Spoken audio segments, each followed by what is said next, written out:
50 blades of grass, getting all the dirt. Welcome to the 2025 podcast. Thanks, John, for taking the time this morning. Sure. There are a couple of things that have popped up question-wise. I noticed when I was playing last week, there was a large volume of water flowing on number 12 at the beginning of the fairway where we had that stream. And then later on down, I saw it on, I think on hole 16 where that tree is. And so there must have been a big leak or something that's taken place. Could you share with us what happened? Yeah, that was a East Bay mud or a Central Sands break up in one of the neighborhood areas. I see.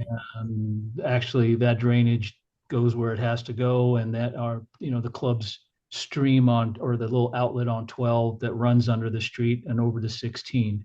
Okay. So they took care of it. I guess there was a broken line on their end, so nothing we could do about it.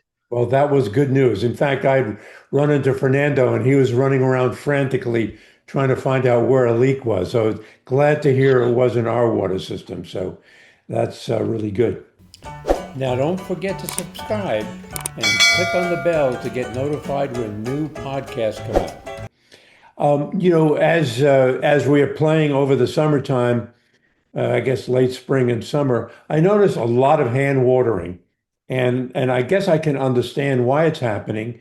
But maybe you can share with us why you implement that program and why just the normal irrigation system isn't enough to address that.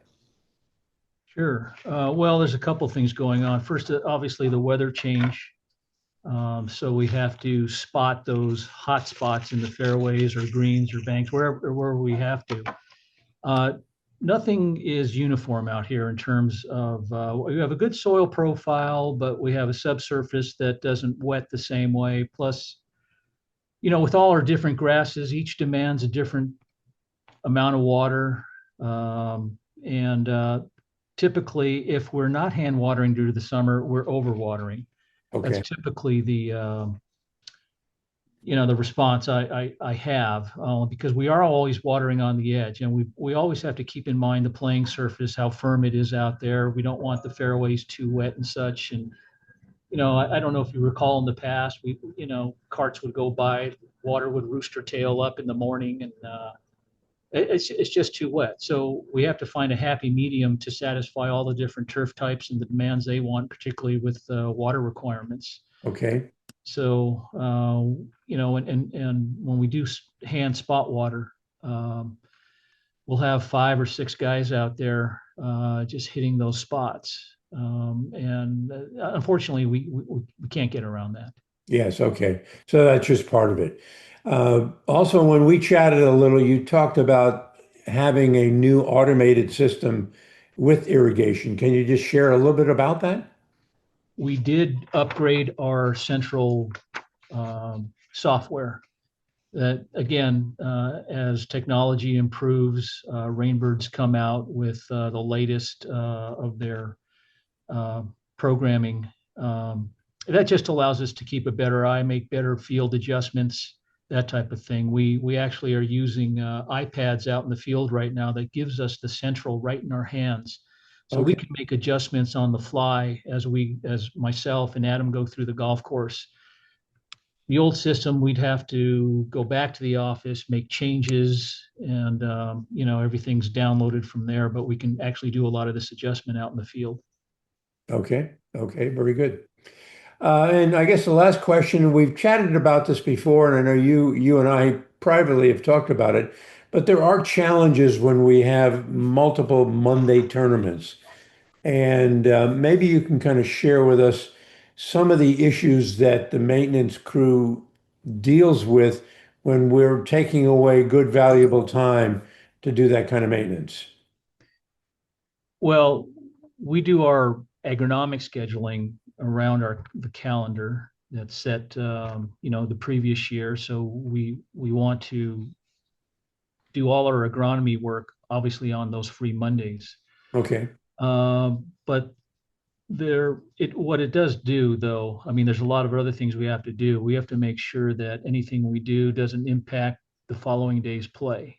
And unfortunately, it falls on the RHWGA sometimes, and we're just finishing up what we started Monday. I mean, and the other thing is we have to respond to what the golf course is telling us to do sometimes. I mean, we Yes. could have the greatest plan on paper, but we just have to respond to the turf needs and so forth.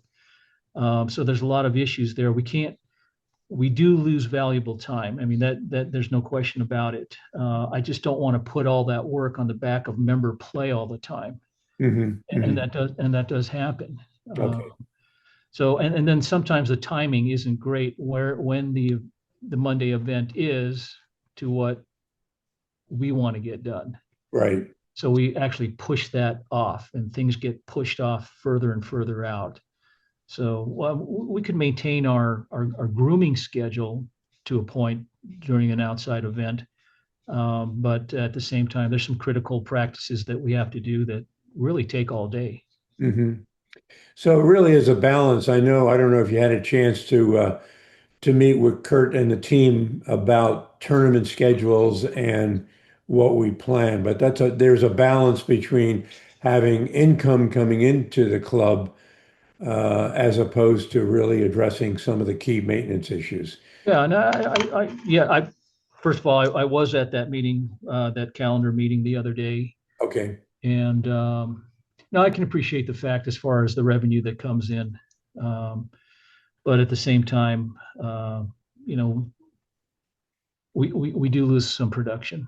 Yeah, yeah. It's a balance. It's a balance between income and maintaining the course. And we want both of those, but you can't have try to meet two objectives. You gotta have some trade-off. So good. Yeah, What? and I think what we discussed in that meeting is that we really can't have back-to-back Right. events. That really pushes everything out of whack for us. Yeah, I can see where that be a killer. Well, we have a lot of new renovations that are coming up, and I hope that the viewership will tune into our podcast that will cover that, where both you and Dean will address some of those things. So we'll catch up with you during the next podcast. Thanks for the time. All right, thanks, Jim. Now, don't forget to send me those questions. That makes this podcast go. So remember, send them to this email address right up here. Thanks again for your help. Or you can add your questions below in the comment field. And don't forget to give me some likes.